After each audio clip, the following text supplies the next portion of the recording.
انت عارف ليه في حاجة اسمها بطل شعبي؟ طب انت عمرك سألت نفسك هو ليه اساسا يكون موجود بطل شعبي؟ ليه ما نكونش كلنا ابطال شعبيين؟ بص يا شقيق، السلسلة دي هتكون مجرد نظرة عابرة عن ناس انبهرنا بيهم جدا وأثروا في وجدان العالم بتاعهم والمجتمع كمان. أثروا فيهم التأثير اللي خلاهم هم أبطال المجتمع بتاعهم. أول حاجة عاوز أبدأ معاك فيها هو التدرج التاريخي لمصطلح البطل الشعبي. المصطلح ده جه منين؟ واخترعوه ازاي الناس؟ في عصور ما قبل الميلاد مثلا كان المصطلح ده بيطلق على الناس اللي بتتجسد في نظر شعبها بالآلهة وأنصاف الآلهة. كانوا بالنسبة للناس العادية الأبطال دول مش بشر عاديين، دول بيملكوا قوة خارقة، قوة بتساعدهم يعملوا حاجة خارجة عن الطبيعة. وكان في أمثلة واضحة لده ساعتها زي جلجامش والإسكندر المقدوني وهرقل ومينا موحد القطرين وأحمس. كل دول كانوا في نظر مجتمعاتهم آلهة أو أنصاف آلهة. كانوا دايما بيظهروا بصورة الشخص المخلص للأرض من كل شر أو دمار. بتمر سنين وأيام والسنين بتبقى قرون لحد ما نوصل للعصور الوسطى. البطل الشعبي في العصور الوسطى بتنتزع منه الصفة الإلهية،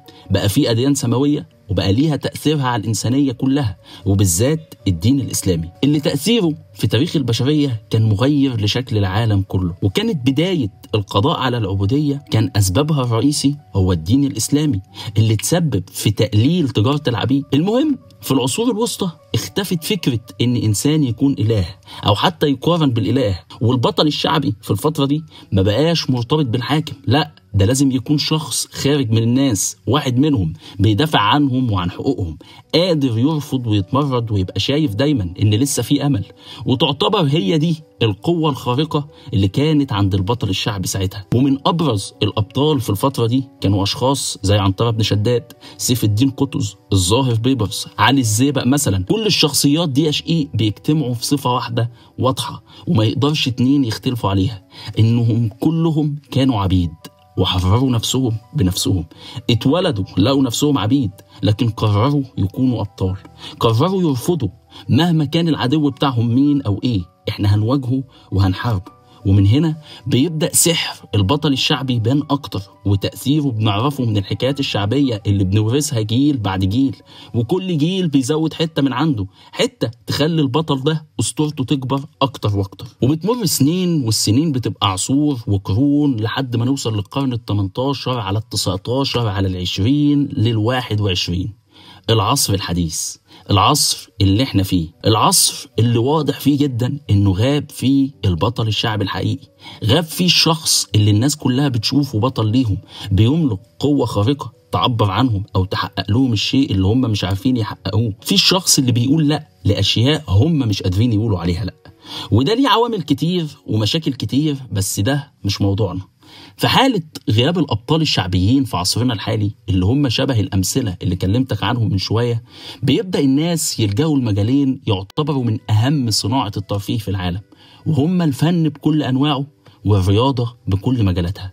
وبتبدأ الناس تشوف البطل الشعبي اللي ما بقاش موجود في الحقيقة تشوفه في الخيال زي أفلام السينما. ومن هنا اتخلق سحر السينما، إنها بتقدر تخلق لك أبطال شعبيين يخاطبوا عقلك الباطن، يحققوا لك أشياء كتير أنت نفسك فيها ونفسك تحققها، بس هم بيحققوها بالنيابة عنك، وأنت بتبقى سعيد لأنك بتبقى حاسس إن هم جزء منك، هم بيعبروا عن وجودك.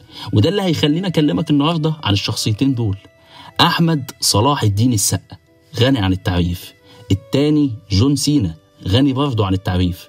الاتنين دول بالذات يا شقيق تقدر تطبق عليهم نظرية البطل الشعبي كما يقول الكتاب. وعشان اثبت لك ده، شوف انت ايه اول حاجة جت في خيالك لما سمعت اسم احمد السقا او جون سينا؟ لما تسمع اسم احمد السقا مثلا، الحاجات اللي هتيجي في خيالك يعني الجدعنة، يعني خيل، يعني ابن البلد، يعني فارس السينما المصرية، تيتو وابراهيم الابيض، منصور الحفني. كده كده مهما كانت ايه الاختيارات اللي قدامك انت مش هتبعد عن الاختيارات دي.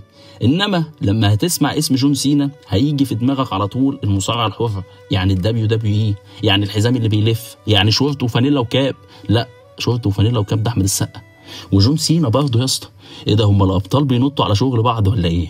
لو جيت تبص على مشوار كل واحد من الاتنين هتلاقيه دايما بيمتاز بالاستعداد والهجوم وقت اللزوم، ودايما هيعمل حاجات انت مش هتقدر تعملها، دايما هتلاقي عندهم جمل ثابته كده، زي مثلا يو كانت سي مي عند جون سينا، او انا عملت كل حاجه غلط ممكن تتخيلها الا ان اخون واحد صاحبي تيتو. ودايما هتلاقيهم بيلعبوا رياضه، دامسين الخلق. هتلاقي جون سينا في اغلب لقاءاته هيركز لك على اهميه الانضباط والوقت والمحاولات كتير رغم الفشل في حياته. نفس الكلام عند احمد السقا، هتلاقي طول الوقت بيتكلم عن الاصول والجدعنه، وهيكلمك عن الخير وعن صحابه وعن قد ايه هو بيحبهم، ودايما هيتكلم عن اساتذته بشكل محترم حتى لو هو من جواه ما بيحترمهمش مثلا. وده مش نفاق بالمناسبه، ده احترام للاكبر سنا والاكبر مقاما. حتى الاكبر سنا والاكبر مقاما انا واخدها من احمد السقا. ولكن اكيد مش هي دي الحاجات اللي خلت احمد السقا وجون سينا يبقوا ابطال شعبيين. تعال ناخد بريف كده عن حياه الناس دي، ونبدأ بأحمد السقا. أحمد السقا من وهو صغير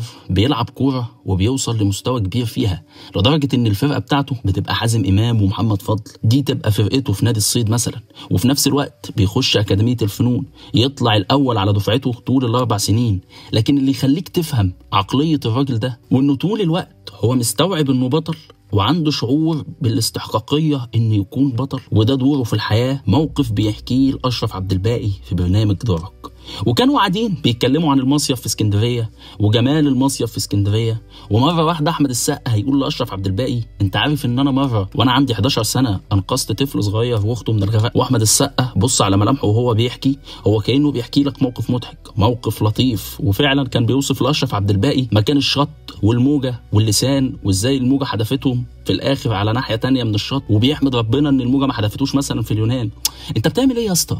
انت بتقول ايه؟ انت كان عندك 11 سنه، جبت القلب ده منين؟ يعني جالك قلب ازاي انت اللي تنط؟ وكان بيحكي كمان احمد السقا لاشرف عبد الباقي ان كان في ناس واقفه بس مش عارفه تنط تجيب الطفل والطفله، فازاي طفل عنده 11 سنه جاله القلب ده ان هو اللي ينط وهو اللي ينقذ الطفل والطفله؟ يا اسطى انت لسه ما دخلتش اولى اعدادي. الموقف ده اللي حكاه احمد السقا وهو كانه بيهزر وما عملش حاجه هيتكرر تاني وتالت، وبيعتبر الموقف ده هو مفتاح شخصيه احمد السقا، شخص حط على نفسه مسؤوليه انه يكون طول الوقت منقذ ومخلص، وده هيبان اكتر في اختياره الادوار. جون سينا بقى كان زي احمد السقا زميله في البطوله، بيحب الرياضه جدا، بينضم لفريق كرة القدم الأمريكية في المدرسة ويبقى قائد فرقته، وبيشارك في الجيش مع قوات المارينز الأمريكية، وبيحب إنه يخش مجال كمال الأجسام، وبيقرر يسافر كاليفورنيا. جون سينا أبوه ساعتها بيقول له: يا ابني أنت لو رحت هناك أسبوعين هترجع لي عشان الحياة هناك غالية. لكن جون سينا بيصمم وبياخد العربية بتاعته ويحط فيها معدات التمرين، ولما بيسافر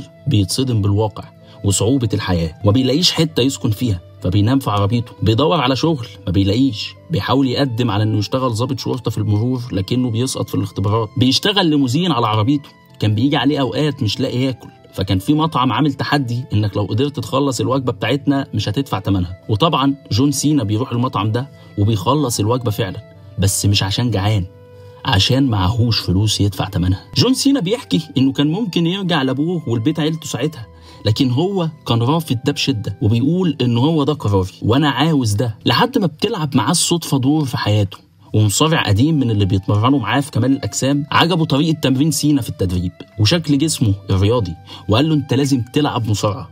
وبالفعل جون سينا بيخش عالم المصارعه من الباب الصغير. احمد السقا كانت طريقه ميلاده كبطل شعبي كانت مرتبطه اكتر بانه ازاي يقنع الجمهور المصري بالاكشن اللي هو هيعمله، اكشن مختلف ما اتعملش قبل كده في مصر. الجمهور هيقبله ازاي وازاي هيقتنع بيه؟ الجمهور كان في الوقت ده متعود على الاكشن ده انه يشوفه في افلام اجنبي، انما في مصر احمد السقا بيقرر انه يعمل مشاهد الاكشن كلها بنفسه، لان ده من وجهة نظره هو هيحقق المصداقية عند المشاهد، وهيخلي المشاهد يحصل له علاقة توحد مع البطل حتى لو هيبقى فيها خطورة على حياته. يعني مثلا نطته الشهيرة في فيلم تيتو من فوق كوبري قصر النيل، كان بيحكي عنها انه لو كان نزل على اي حتة في جسمه غير رجله كانت اتكسر. نطته في الشلال في فيلم افريكانو، اللي هو ليه يا اسطى تنط؟ منى زكي كانت بتهزر وبتزنقك وهيخو هيخو وخلاص وممكن تعدي الموضوع عادي، لكن احمد السقا ازاي هنط عادي جدا والنطه تبقى اسطوريه وتبقى ايقونيه جدا. بلاش دي مشهد الحريق في ابراهيم الابيض اللي بسببه دخل المستشفى. طب ليه يا سقا كل ده؟ مسؤوليتي كبطل بتحتم عليا كده. عاوز اقول لك يا شقيق ان في ظني لو كلمت احمد السقا في كل ده وقلت له طب ليه، اعتقد ان هو ده الرد فعلا اللي هيقوله لك. الراجل ده كان مصدق نفسه جدا، كان مصدق انه كده فعلا، ويمكن عشان كده انت صدقته وصدقت ان هو ينفع يكون بطل. عندك مثلا المشهد الاخير في فيلم تيمور وشفيقة، تامر حبيب مؤلف الفيلم كان بيحكي مع ابراهيم فايق ان ده ما كانش مكتوب اصلا، واحمد السقا هو اللي كريت المشهد ده كله وهو اللي عمله، وكمان ايه هو اللي صممه مع الستانت، الناس اللي بتصمم معارك الاكشن هو اللي صممه معاهم. انت فاهم الدماغ واصله لفين؟ وبرضه احمد السقا كان هيموت منفجر ساعتها بسبب غلطه في الانفجار، لكن ربنا ستر وقدر ولطف. جون سينا بيدخل اتحاد الدبليو دبليو اي وهو وشه مش مألوف على الجمهور، ولكن عنده بوتنشال بيقول انه هيكون مصارع جيد. الجمهور لسه ما حبوش وخد عليه، لكن يجي منه. لحد ما في مره جون سينا كان بيغني راب قدام ستيفاني ماكمان اللي هي بنت فينس ماكمان ومرات ترابل اتش لازم. قالت له تقدر تعمل كده قدام الناس في التلفزيون؟ قال لها اقدر طبعا، وفعلا عمل كده وجابت مع الناس جدا. فبيقرر فينس ماكمان يدي دفعه لجون سينا ويخليه يطلع يتحدى بطل الدبليو دبليو اي علنيه ساعتها كيرت انجل، ويلعبوا ماتش تاريخي في حياه جون سينا، لكن ما بيكسبش الحزام. الماتش ده تاريخي لانه لفت نظر الناس لجوده جون سينا كمصارع، وحضوره وكاريزمته في الحلبه بداوا يتبروزوا لحد ما بيقدر جون سينا يكمل البرسونا بتاعته، الشورت والفانيلا والكاب واحلى يو كانت سيمي عليك مع تحيه المارينز يا شقيق. وبقى ده جون سينا اللي احنا نعرفه من 2004 لحد النهارده. في سنه 2004 جون سينا بيلعب ماتش مع المصارع جي بي ال على الحزام، وجون سينا بيكسب الحزام، وفي اللحظه دي كانت البطل الشعبي الجديد للدبليو دبليو اي اتولد، لان الفتره دي كانت فتره ابتعاد ستيف اوستن وذا روك عن عالم المصارعه، وكان فينس ماكمان بيدور على وجه جديد يعرف يحقق من وراه المكاسب والايرادات اللي كان بيحققها، وكان رهان ماكمان على جون سينا. وهنا سياتي دور الدراما في حياه البطلين. احمد السقا بعد فيلم شورت وفانيلا وكاب عمل ايرادات كويسه جدا خليته يثبت نفسه كنجم سينما، يصلح كنجم شباك المنتجين يراهنوا عليه. بعد فيلم شورت وفانيلا وكاب بيعمل فيلم مافيا بيأكد خطوته اكتر ويثبت نفسه كنجم شباك في السينما، لحد ما بيجي تيتو وبيتحول النجم الشباك الصاعد للبطل الشعبي تيتو. شخصية تيتو غنية جدا لينا كجمهور، طفل شوارع مجرم كبر على انه ياخد حقه بدراعه، الدنيا بتسوقه انه ينفذ عمليات كبيرة لضابط شرطة فاسد، يبقى معاه فلوس كتير فيخش مجتمع مختلف عنه في كل حاجة واي حاجة، والمجتمع ده مش بينفره، يعني المجتمع مش بيطرده، لا ده بيحتويه، ويشوف واحدة يحبها تخليه عاوز ينضف ويكون انسان جديد، لكن بيتقتل على ايد الضابط اللي مشغله. لو انت مش فاهم كم التأثير اللي عمله فيلم تيتو علينا كشباب، من مود انك عاوز تنضف ومش عاوز تشتغل الشغلانه دي، او جمله انا بابا يالا اللي تفضل لحد النهارده من اهم الجمل السينمائيه، ولا كم الريلز اللي بتاخدها لاحمد السقا وهو بيقول لحنان ترك كان نفسي كل حاجه تمشي زي ما انا عاوز. فعاوز اقول لك ان الفيلم ده يا شقيق غير شكل صناعه السينما كلها، وبالاخص صناعه الاكشن. انت بعد الفيلم ده بالذات بقيت بتشوف كل النجوم بينطوا من فوق النيل. مشهد مطارده العربيات اللي في تيتو انت شفت زيه بالظبط في كذا فيلم بعد كده. مشهد نطة احمد السقا من فوق كوبري قصر النيل، ممثل زي كريم فهمي مثلا كان بيحكي انه هو في بداياته ومن كتر تاثيرهم باحمد السقا وبالمشهد ده عملوا المشهد ده حرفيا هو والمخرج عمرو سلامه، وراح نط كريم فهمي من فوق كوبري قصر النيل بجد، ما تفهمش ازاي عملها بس هو الراجل حكى كده. المهم جون سينا بيغير شكل الحزام وبيعمل النيو ايرا في عالم المصارعه، واغلب المصارعين في الوقت ده ما كانش عاجبهم شكل الحزام الجديد وقالوا ده لفينس ماكمان، لكن جون سينا بيقنع فينس ماكمان ان الشكل ده هيكون مواكب للحقبه الجديده والاطفال هتحبه. وفعلا نسبة أرباح بيع الحزام ولبس جون سينا زادت بشكل جنوني، حتى بيع التيكتس والعروض. جون سينا بيتربع على عرش الدبليو دبليو اي رسميا، وبيبدأ يختار هو السيناريوهات اللي يتحط فيها، ودايما كان بيختار السيناريو اللي يكسب فيه بشكل شفيف، وأغلب الأوقات لما هيخسر الحزام بشكل غير نزيه عشان تفضل مصدق في البطل بتاعك. جون سينا لما سألوه قبل كده انت كنت عاوز توصل لإيه في المصارعة من كل اللي انت عملته ده، قال لهم انا كنت عاوز بس اكون قدوة حسنة للناس. وفي مرة تانية قال ان كان تفكيره كله في الوقت ده ان يكون سوبرمان يفضل يكسب طول الوقت، وانت بتشوفه هو بيكسب بشكل شريف ونزيه، وهيبقى المثير في السيناريو ان العدو اللي قصاده يكون مكروه قوي ويفضل يضرب فيه طول الماتش، وفي لحظة إفاقة مفاجأة يقوم سينا ويكسب الماتش والجمهور يتفاعل مع بطلهم. وعلى الرغم ان في وقت من الأوقات الناس كانت زهقت من شخصية سوبرمان بتاعت جون سينا وبقوا عاوزين الشخصية الهيل بتاعت جون سينا، عاوزين نكرهك يا اسطى شوية بقى زي ما كرهنا اللي قبلك، لكن السقا بيحط شكل دايما لشخصية البطل بتاعته. لو هو مجرم هتلاقي الناس كلها بتجري وراه ولو هو الضابط مثلا هتلاقيه هو اللي بيجري ورا العصابه كلها. المهم انه هيفضل يجري وانت هتجري معاه من غير ما تحس. وحتى جون سينا كان بيجري برضه في افلامه، زي ما تكون تيمة وكتالوج كلنا ماشيين بيه. التشابه الواضح ما بين الاتنين كان في 3 حاجات بالنسبة لي: في حجم التأثير، وفي اختيارهم لأعدائهم ولصفاتهم. ورقة وقلم وقسمها معايا 4/4 واكتب ورايا كيف تصبح بطل شعبي. أول حاجة الصفات عند الاتنين عندهم الإتقان في العمل والمداومة على تحقيق الشيء بشكل شريف وعادل ونزيه. حتى لو مش هيكون نزيه لازم طول الوقت نظهر بصورة البطل. الصفة التانية هي الكاريزما، ان يكون في حضور طول الوقت، حتى لو الممثلين قدامك اكتر منك موهبة او المصارعين اللي قدامك اروش منك واجمد منك، انت هتفضل حاضر بكاريزمتك، والناس هتفضل مستنية اللحظة اللي هتظهر فيها او حتى هتتكلم فيها. اختيارهم الذكي لاعدائهم، دايما هتلاقي الشرير في افلام احمد السقا مميز جدا، بداية من تيتو، خد عندك رفعت السكري، بكر بيه الشهير ببكوختي، علي الحلواني، عبد الملك زرزور، سالم المسلمي مش هيتعدم او اخوه اللي مش هيتعدم ساعتها، آسر ياسين لما قتل امه في فيلم الجزيرة، واخيرا وليس اخيرا عيسى الوزان. نفس الكلام عند جون سينا. العداوات اللي بيخلقها جون سينا ما كانش بيخلقها مع اي اعداء، لا تعالى دول ايدج، الافعى راندي اورتن، ترابل اتش، البيك شو، جريت كالي، اوماجا، باتيستا. وبمناسبه باتيستا عايز احكي لك موقف عن باتيستا وجون سينا. الماتش ده اللي انت شايفه قدامك كان بيتلعب في رويال رامبل، وكان المتفق عليه ان باتيستا هو اللي يكسب، لكن جون سينا غريزه البطل السوبرمان اللي ما بيخسرش بتغلبه وبتخليه يغلط ويرمي نفسه مع باتيستا، والاتنين يبقوا مش عارفين ايه اللي هيحصل، والحكم يتبرجل زي ما انت شايف، وهم يتخانقوا ويعملوا نفسهم اللي هو في ايه اللي بيحصل، لحد ما يخرج فينس ماكمان على الحلبة وينقذ الموقف بنفسه ويقول لهم عيدوا المباراة تاني بين الاتنين، واللي هيكسب باتيستا زي ما كان متفق عليه في السيناريو المكتوب. لكن من وجهة نظرك كده يا شقيق، اصرار جون سينا هنا على الفوز كان دائم ومستميت، اللي هو بيبين لك ملامح ايمان الراجل ده بنفسه، واصل لمرحلة انه شايف نفسه انه يستحق الفوز، مدي لنفسه الاستحقاقية طول الوقت انه يكسب.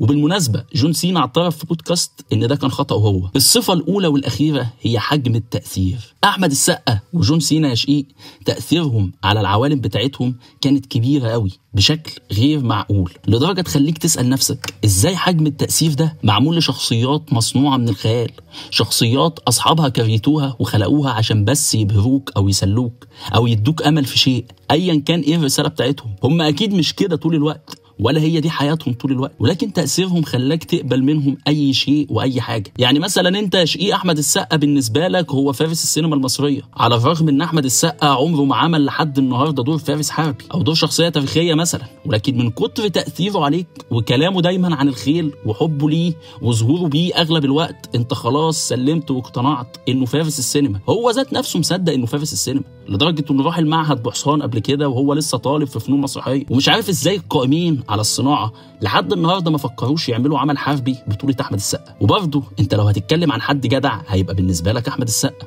وهيبقى بالنسبة لك الحد الجدع ده مش أجدع من السقا. فانت الراجل ده الشخصية اللي هو رسمها لك بمواقف انت شفتها له او سمعتها عنه من زمايله، او بالشخصيات اللي قدمها لك في أعماله اللي خلتك برضه تصدق ببطولته أكتر وأكتر. أحمد السقا هيجي يكسرها لك كلها ويكسر لك الخيال بموقف شبه موقف الطفل واخته اللي كانوا بيغرقوا لما كان عنده 11 سنة في البحر وهو انقذهم. فاكرهم في يوم من الايام وانت ماشي بعربيتك على المحور هتلاقي احمد السقا واقف بينقذ بنتين عربيتهم مقلوبة.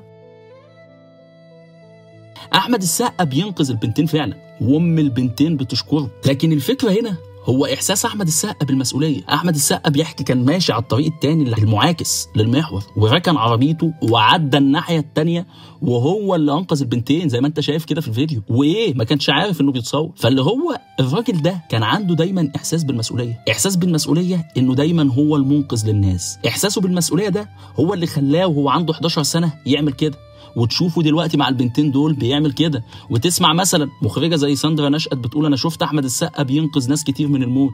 نفس الكلام ده عند جون سينا اللي مش عاوز يخلف عشان خايف على أطفاله من قسوة العالم، واللي بيتبرع بمعظم أمواله لمؤسسات الأطفال والجمعيات اللي بتساعد الشباب إنهم يعيشوا حياتهم بشكل أفضل بعد ما بيخرجوا من الجيش لأنهم بيتعرضوا لأزمات عصبية وكده. ولما بيتسأل ليه بتعمل كده بيقول لهم إن أهم حاجة في الحياة إنك تقدم شيء تساعد بيه غيرك. على نقيض صورة البطل الشعبي اللي بيظهر بيها أحمد السقا وجون سينا طول الحلقة وطول حياتهم وطول الوقت، إلا إن في جوانب أخرى في شخصيات الاتنين بتقولك إنهم مجرد ممثلين، مجرد بني آدمين عاديين بيقوموا بعمل معين، وإنت كمتفرج أو مشاهد لازم تفصل ما بين الأعمال اللي هم بيعملوها وما بين شخصياتهم الحقيقية اللي ما احبش اخوض فيها لانها ما تخصنيش على المستوى الانساني، او حتى ما تخصش المحتوى بتاعنا او الكونتنت اللي انا بقدمه لك، لكن هديك نبذه عشان يهمني انك انت لازم تفصل.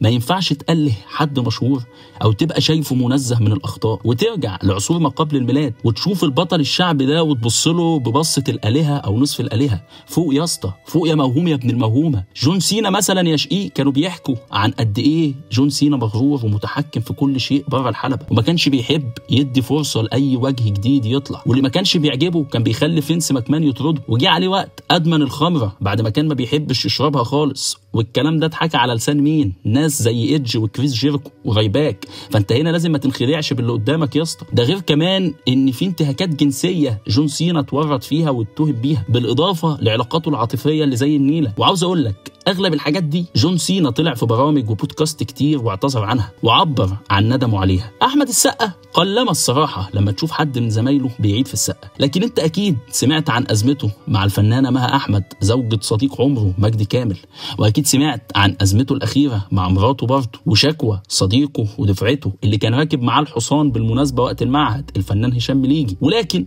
في النهايه الراجل ده بني ادم، فاكيد ليه اخطائه وزلاته اللي ربنا سترها عنه ومش كاشفها. وحتى لو كشفها انت ما ينفعش تشوف الناس بنظرة أحادية، اللي هو يا ده بطل خارق وعنده قوة خارقة او ابن 60 في 70 ويستاهل ضرب الجزم. وفي النهاية كلنا بني آدمين ومفيش حد فينا كامل، والكمال لله وحده. ولكن يا شقيق السؤال اللي عاوز اقفل بيه الحلقة هو ليه احنا كبشر محتاجين طول الوقت يكون في بطل شعبي في حياتنا، سواء كان من صنع الواقع والحياة أو من صنع خيالنا. وأخيرا وليس أخيرا، الحلقة دي برعاية أخويا وصاحبي عاصم مسعد زيدان الشهير بعاصم القط، هو صاحب فكرة الحلقة الحقيقة. حاول طول الوقت يا شقيق تكون أنت البطل بتاع قصتك، حتى لو هي قصة عادية وما فيهاش شيء يوحي بالأسطورة، لأن صدقني تكون أنت بطل حكايتك أحسن بكتير من إنك تستعين ببطل من الخارج. سلام يا شقيق.